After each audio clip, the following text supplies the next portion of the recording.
Okay, so this month's episode with Rema really had me stopping in my tracks. It's me coming out of my own closet, being open about my own vulnerability, and the stories I just didn't ever want to tell anyone I've ever experienced. And there's a cultural component with this. And what inspired me was Rema does the same thing. She shares her journey towards styling and all this, the ups, the downs, the struggles with it along the way.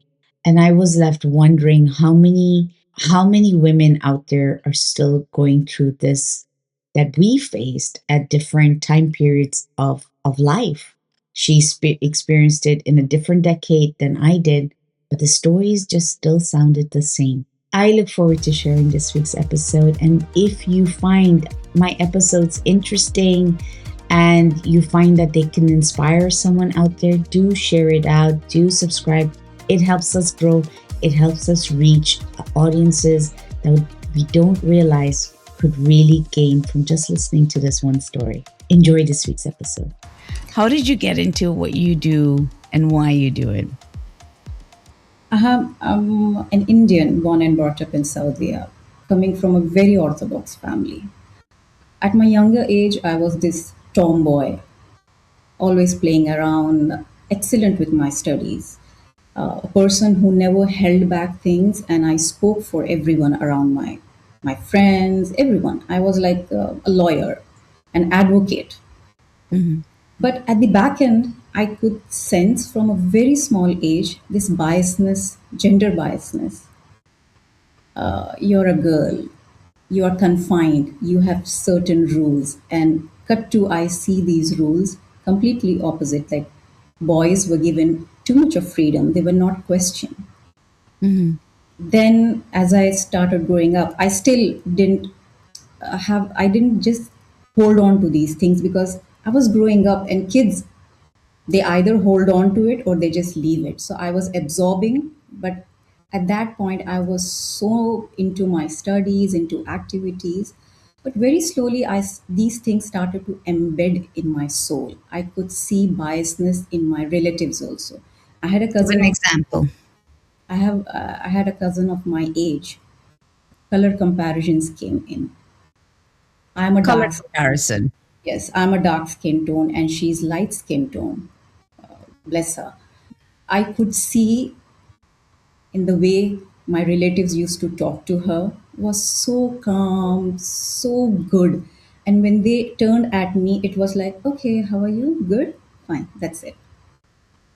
That difference, I was still trying to understand why this difference. Like, I was very good Mhm. in my studies, good in home chores, and the thing that came out in my growing up, like you're a dark skin tone person, you don't deserve luxuries. Luxuries in sense you can't choose your clothes. You need to be wearing all pastel shades, and styling and fashion was never a part of my life. And when I used to Okay. see my cousins doing that, they were light skin tone. They are also Muslims. They are also coming from Orthodox family, but they didn't have these restrictions. There was no biasness, gender biasness. There was no color shaming. But I grew up in color shaming. I was compared to my own sister, my own sibling, Mhm. light skin tone. And this notion was fixed in my mind that I'm a dark skin tone. I can only succeed in my life by pleasing people, by fitting in to the people validation. I Mhm. never had that right to validate myself. So I grew Never. up never, never, ever. And I grew up only pleasing others. And I know that the only way was like I need to work, like home chores. I was always on my feet. I was studying, doing my activities at home, and I was handling my house, my Mhm. mom's. So that's the only thing people remembered me, that she's a pleaser. She pleases us. She does everything. She keeps her at comfort. She's on her toes helping us in home chores. She's a good daughter. She's a good sister. She's an excellent student. But I was not there in all these roles. And then that biasness I could see in my school as well. There was a time, I think in 2000, Mm-hmm. where at sports, fashion pageants, they were all Indian ladies who have won these titles. So in our school, my friends, we were in year 11. So Mm-hmm. that's the year, like after that, you go to college in Indian curriculum. So they say 10th class. So in that year, they said that we'll have a good showcase where we can show our juniors that India is progressing and there are all this women empowerment basically. And when I Mm-hmm. pitched in over there that I want to represent Sania Mirza or Dia Mirza or Sushmita Sen, these are celebrities who excel. They Mm-hmm. looked at me and they said that you don't fit into that role because of my You color. don't fit into that role Yeah, because of my color. because We of your want and lights. and they told you point blank because of your color. Yes, yes. And these were all girls of my age, my friends. We were 14, 15 years of age. Wow, what empowerment could that be? Sorry. And just imagine me sitting over there watching my friends showcasing those roles of a sports lady, of a winner in beauty pageant. And I was just sitting over there and looking. I was like, okay, so this is a stamp like I don't deserve. I was listening at home. Now I listen. I have listened from my relatives as well. And now I listen from my own friends. So One second. When you heard that, the instant question that came to my mind was, what did you go through? How did you process that? I have gone into depression. And at that point, 2000, 2001, I Mhm. did not know the word depression. I completely changed. I could feel a change in my body, in the way I started communicating. I went into a nutshell. I'm Mhm. a very hyperactive person, and I remember myself crying, sleeping in the classroom. I and 10th class is like it's a very big thing in India. Like you then do your college, so Okay. people and you are in the school, so you are treated like you'll be going off. So Mhm. you have your friends, you make the most out of those memories. But for me, 2000 was a memory which I don't want to look back. And yet I do look back because it gave me a lot of learnings. That was my first learning. I Mhm. went into depression. Nobody could figure it out. My changes, my family, none. They were like, okay, she's busy in studies. She's an introvert. I stopped going to any of my relatives' parties, get togethers, completely cut off. I didn't Mhm. even go to my, that from school they take for outings, and that's called as picnic excursion. I did not go. I said that no. I completely isolated myself. And then But you my, consciously knew why, or you yes, didn't know why. You consciously knew why you were doing yes, I this. knew that I don't fit in. I was hurt. I didn't have that confidence. From there, I could see my confidence dipping in. It's just not confidence, it's self confidence.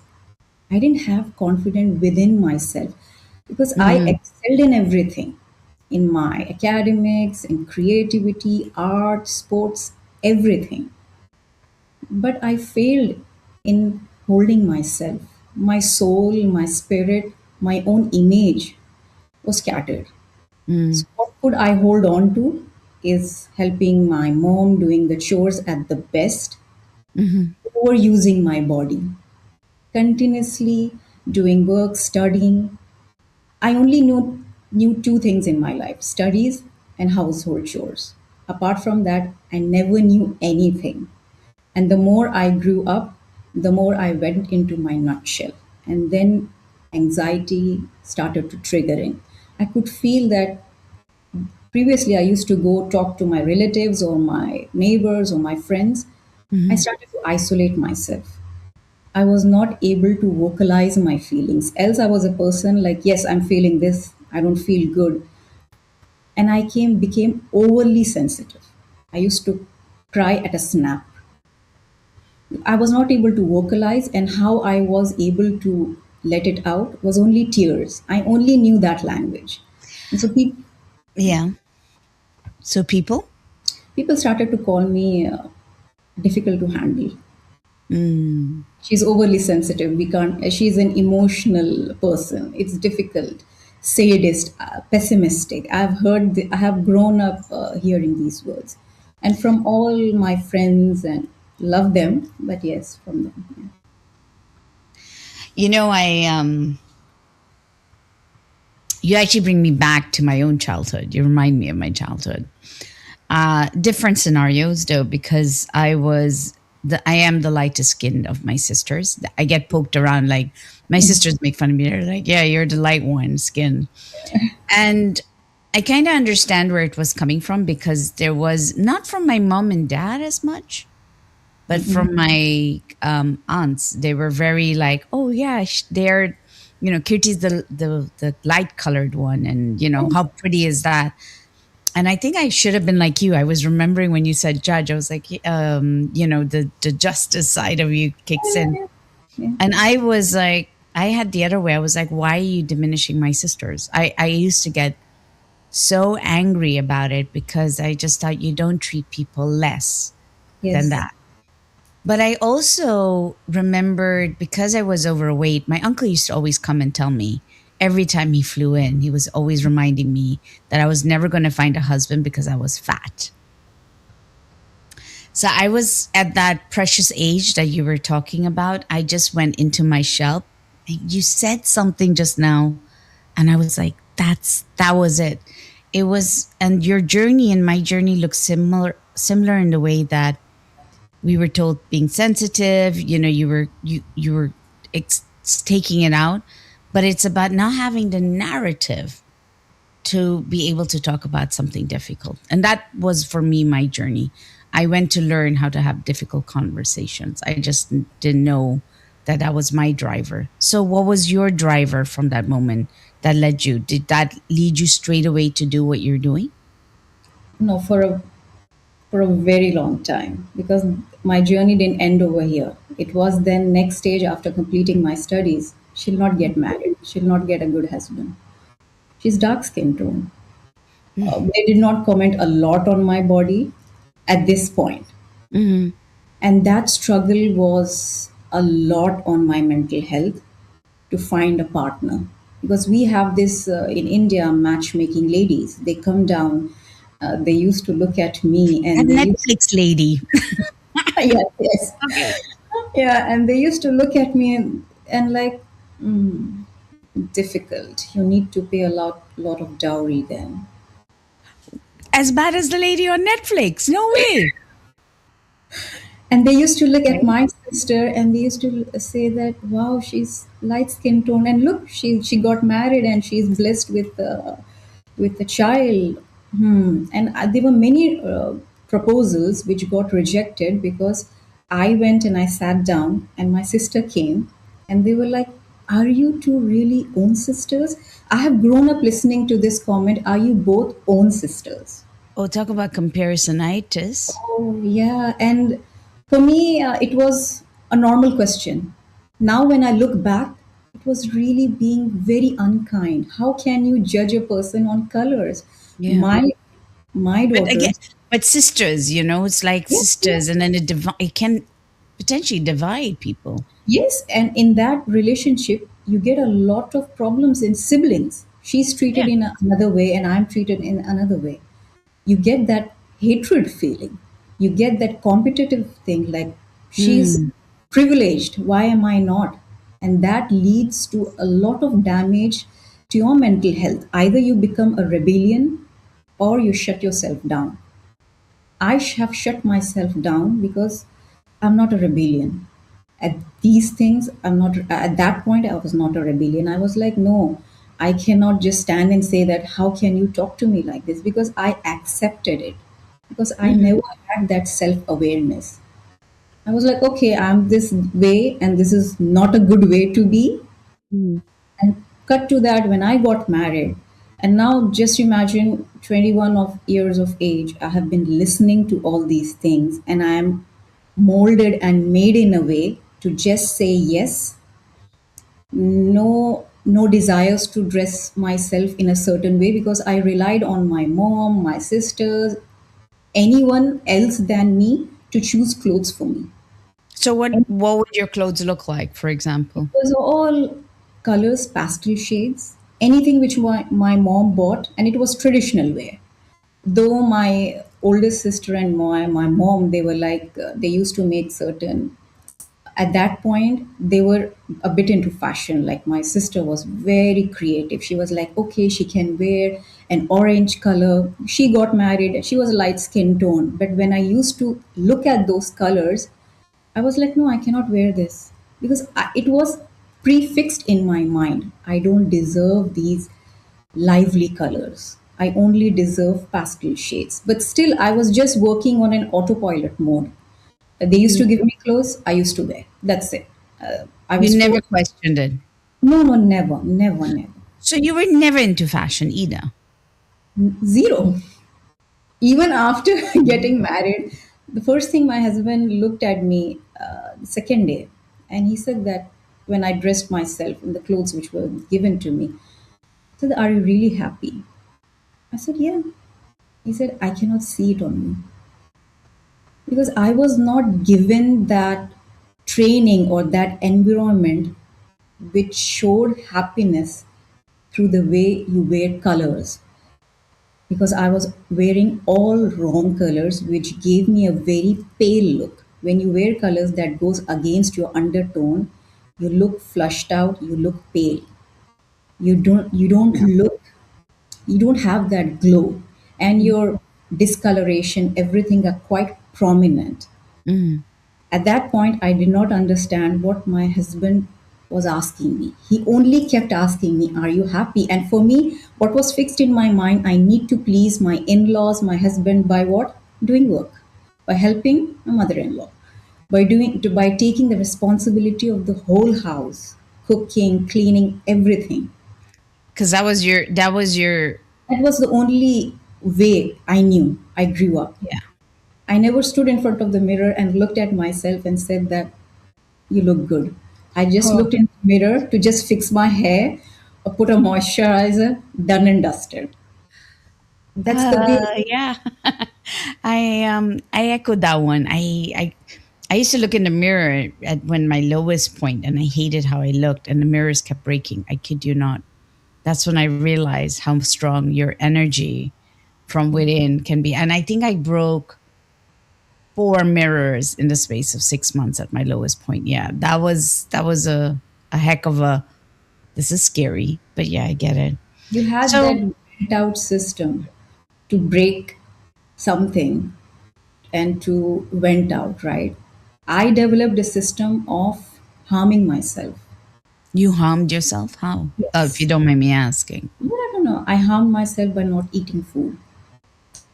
I never took care Yeah. of my health. Like I used to starve myself, not because I wanted to lose weight, because I lost interest. Like I did not feel hungry anymore. I was like, the more I used to listen to all these things, I felt more heavier. My appetite, I have lost my appetite. I have lost the interest to look out for the nature beauty because going back, I was a very creative person. I used to do pottery painting, fabric painting, knitting, stitching, everything. I was a very homely girl and used to write poetries, everything. And this is the way I found myself peace doing that. And at that one point, I even left all those things. I was like, I don't understand what is mine now because there was no vent out system. How much would I cry? I lost my friends. Like they went into there because for them it was like watching a dramatic movie. A girl always crying, a girl always saying that my mom said me this thing, I don't feel good. And just to understand that they were of my age. Yeah. You're At a you're point, holding up a mirror to me as well because I'm listening to this and I'm going, my God, there's so so many similarities in that sense. And I wonder how many other women must be going through this silently. a lot, a lot, a lot. And this, all these reflections, all this low motivation, low self confidence I had in me, and I went into a new relationship called as marriage. And trust me, it was difficult for me to understand what he wanted to convey, but it was more difficult for him to understand why is she like this. Yeah, I can see that now. Yeah. he had certain expectations. And I used to visually see my sisters, like, when you are married, you see in these movies, like fully decked up with all jewelry, the Indian thing, right? Even in Western Mm. culture, when they are Yeah. going, they're fully decked up. I didn't knew the meaning of fully decked up or how to take care of myself. It's not that I don't know the basics of grooming and all that. I was well groomed, but I didn't know how to put a makeup, lipstick. I just knew how to wear eyeliner. That's it. That too, Wow. just before my marriage, I got to know that, okay, this thing we can do. I didn't know what compact I should be using. I didn't know that you need to choose your foundation according to your skin tone. Hmm. And when I look back at my reception pictures, trust me, I don't want to look at back, because I was, my makeup which was used on me was of someone else's skin tone. Yeah. I've seen that. And I've I had was that done. I'm looking, like, ew. someone came on the stage where I was sitting, and they said that they made fun of me, saying that you look like Snow White. Oh, that's ouch. I was like, On your wedding day. oh, next day reception. Wedding day, I got ready from a salon, Mm. makeup artist, and I was like, okay, this thing exists. I was like pampered, and that was also because my husband insisted, my mom and my sister, that I want her to get ready in a salon. And He when I obviously seems to be the kind of gentleman who wants you to have the better version of you come out of you. For Yes, you, not for yes, him. no, it was always for myself, because eh, he always looked at me as a confused person, confused when it came presenting myself, not confused with how I do work or anything. He knew, like, she is good in all these things, but when it comes to self care, Hmm. self confidence, he knew there was something missing. And after staying for a long time, he understood why I was like this, because my anxiety did not settle down. It went up too high, and it became inferiority complex. Because after my wedding, also, I was told that I gained weight because I got pregnant, and I was told, and I had this lot of melanin production in my skin, so I looked way more darker when I was carrying my first child. But So you're when my, pregnant. yeah, no, no, no. They did not understand that. And when they came and they met me, one of very close to me said Hmm. that, I pity your husband, because if I was in your place and I have seen my wife skin tone going darker, I would have divorced her. And I just took a long, deep breath, and Really? yeah, and I was, and this is some coming from someone very close to me. And I Mm. was always given these names.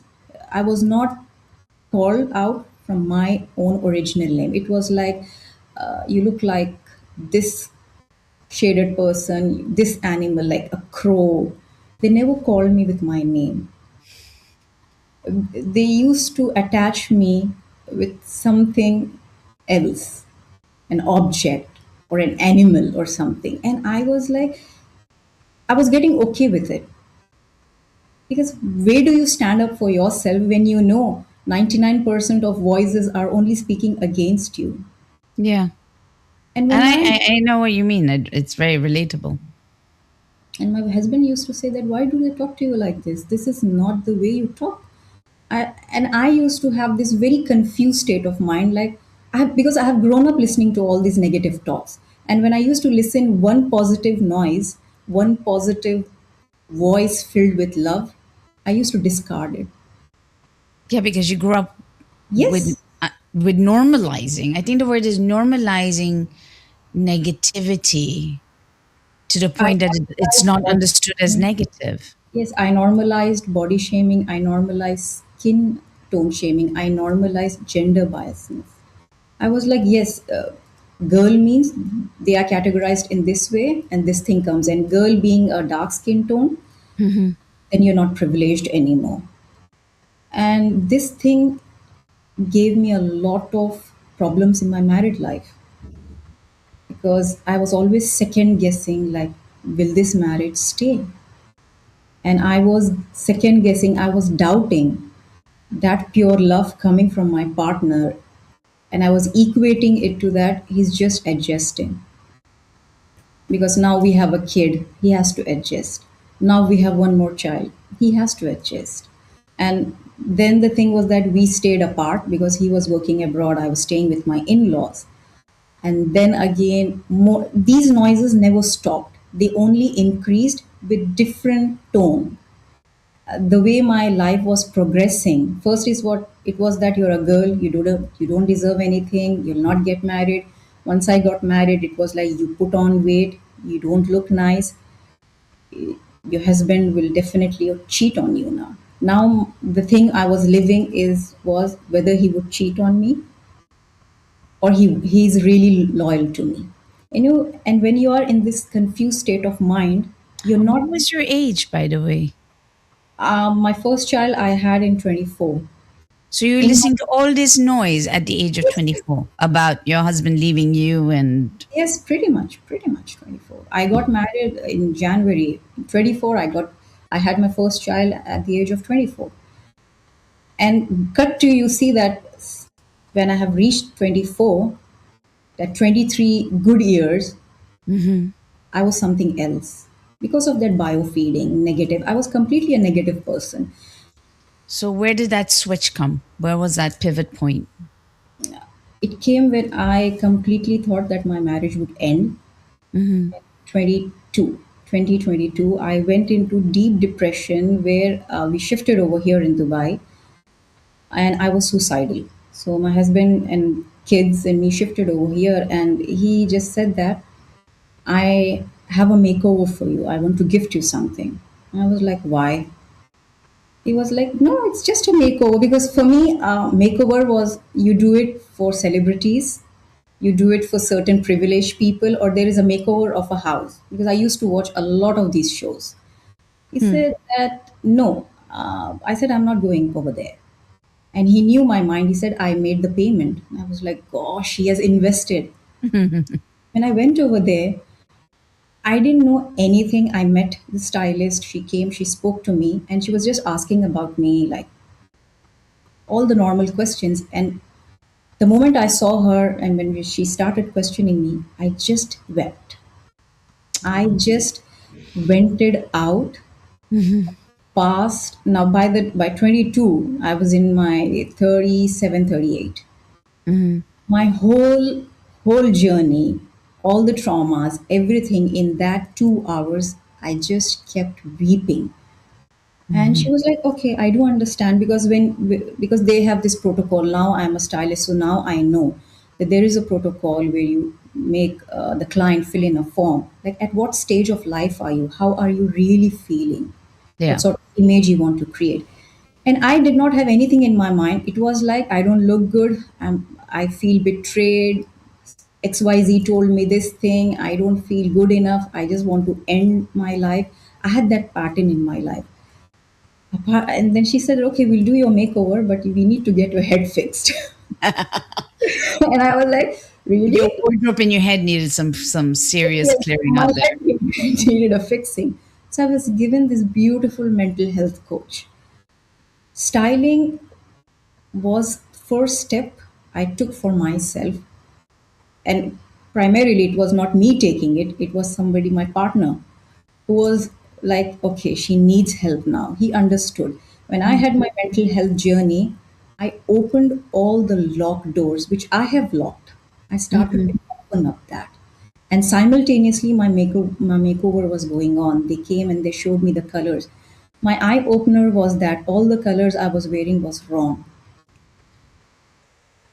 That was Okay. my eye opener. And to my surprise, when she kept the colors that really suited me, I was so subconsciously fixed with those pastel shades. I said that, no, these colors really don't look good on me. I need to go back to my pastels. She said, no, you're a warm skin tone. You need to wear these colors, warm Yeah. colors. And very slowly, I started to see my wardrobe changing, because my wardrobe was like six tops and ethnic wear, trousers. three to four trousers, that's it. I limited my wardrobe because I was so confused what to wear, and I had no interest in styling myself or anything. If there was a get together, we wear those traditional clothes. I even was so confused with the way I was draping my hijab, and my husband kept telling me, "Why don't you try something new?" I was like, "No, I cannot. I cannot because I did not have any self confidence. And that only comes when you have self awareness." Hmm. And with my makeover and my mental health, I could clearly see that change. First was the change my family saw in me, the way I was dressing up myself. And then I went for a dental checkup or normal grocery. People started to compliment me. Going back, I was dependent on people to compliment me, external validation. I was seeking all external validation. Yeah. And one of these doctors said that, "Are you a working professional?" I was like, wow, because I was a home. And I instantly connected with the way I was dressing myself. Yeah. And then we had this community dinners and coffee mornings. And ladies used to say that you dress really very well. And there were some ladies, hijabi ladies, coming up to me and they said that, "How do you do this hijab?" Or I have like two to three different styles. You don't just always drape around your face the way we do. You always keep changing. How do you do? And then very slowly ladies started to open up, like we do struggle with our body, we are always wearing abayas, or we don't know how to style ourselves, modest yet modern. And then I felt that I was a person who never wanted to work. But while my makeover, I did ask my stylist, my mentor, like, "How do you do this?" She said that, "Why don't you take up a course?" So I did my Hmm. certification. It's KHDA certified. And then I was like, I can help ladies out of it. Why don't I now? Because now you can see that I was getting this self-confidence. So I was able to voice up certain concerns other ladies were going. So when we were having this conversation, I was like, "Do you feel this way? Do you feel it's very confusing when you see your wardrobe?" She's like, "Yes, I do feel. I'm not able to resonate with my evolving body. It's postpartum or perimenopause or menopause. I feel ashamed." I could connect the dots. And Right. I don't want to see another me, the previous Mhm. version of me, in other ladies, whomever I'm surrounded with. And then I went back to my husband. He said that you should do something. Mhm. Now I see my kids started to say that, "Mama, you look so nice." And this time when people were complimenting me, I was able to take it, because this time when I used to stand in front of the mirror, I used to say that, "Bless you. You deserve." I'm getting goosebumps. I was like, "You look good. Good Mhm. for yourself. That's it. You're not over here to fit in." And I've started to cut this negative talks. Yeah. I've started to spend less energy engaging those talks. Automatically, I had these boundaries around me, boundaries of stopping this negative talk, color shaming, body shaming, and stopping this conversation that styling is fashion and that's luxury. No, styling is as equal as important the way you look after yourself, the way you eat, drink, hydrate yourself. You Mhm. need to have styling awareness because you're representing your version outside. Not only outside, your version to your kids. Kids I, I learn I think deeper than that, you're representing a version of you to you, definitely yourself. because it's your relationship. If it's your relationship with yourself, I would think is the first and utmost, isn't it?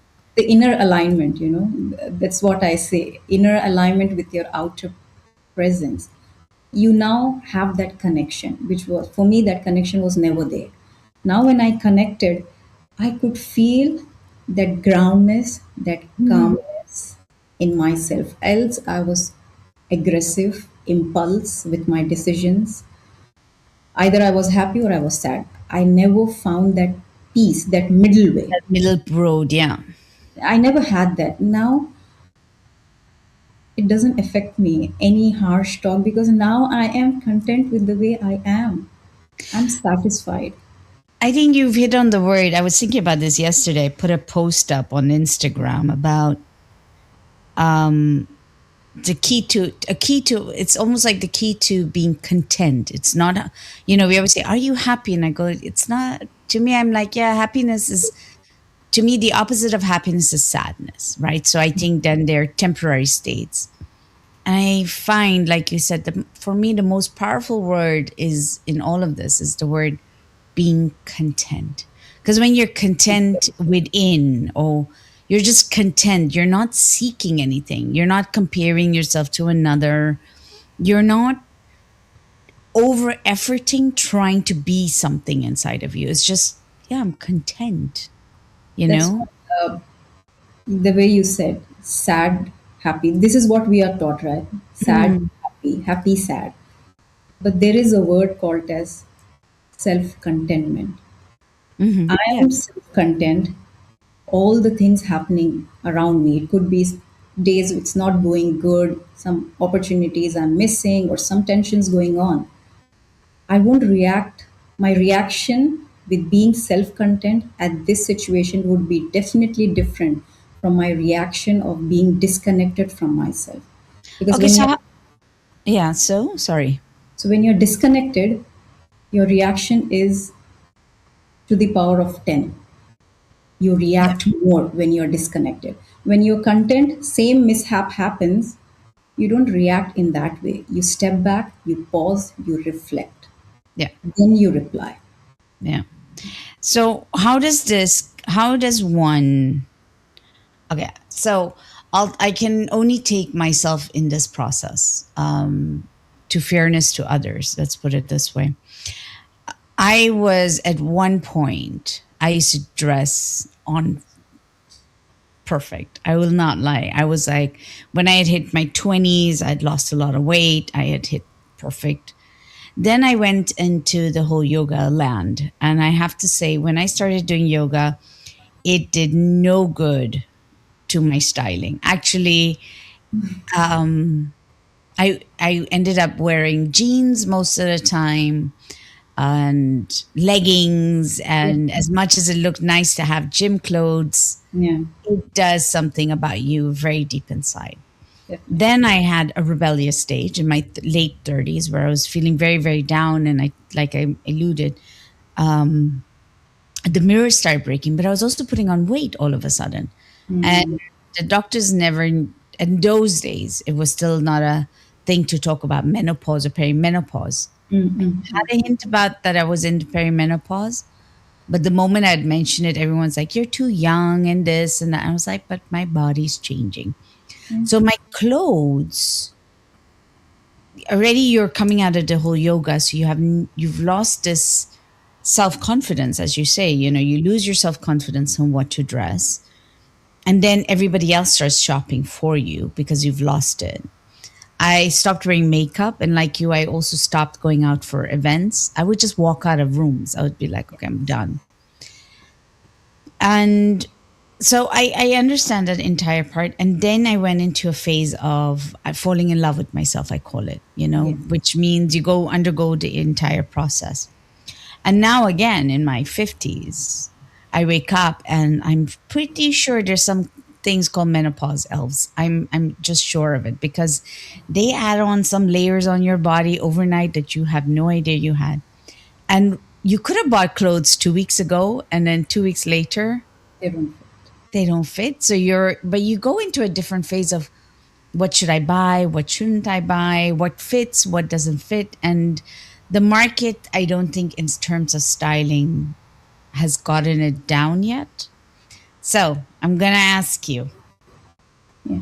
how do we style for contentment when these fluctuations happen? And what would you suggest? All right, so this was part one of the episode. Did it get you thinking about your life? Did it get you thinking about anything other than styling? I'd be interested to know. How do you choose what you wear and why do you wear it? And do you enjoy wearing it for you? Does it complement you? And does it affect the way you go out in the world?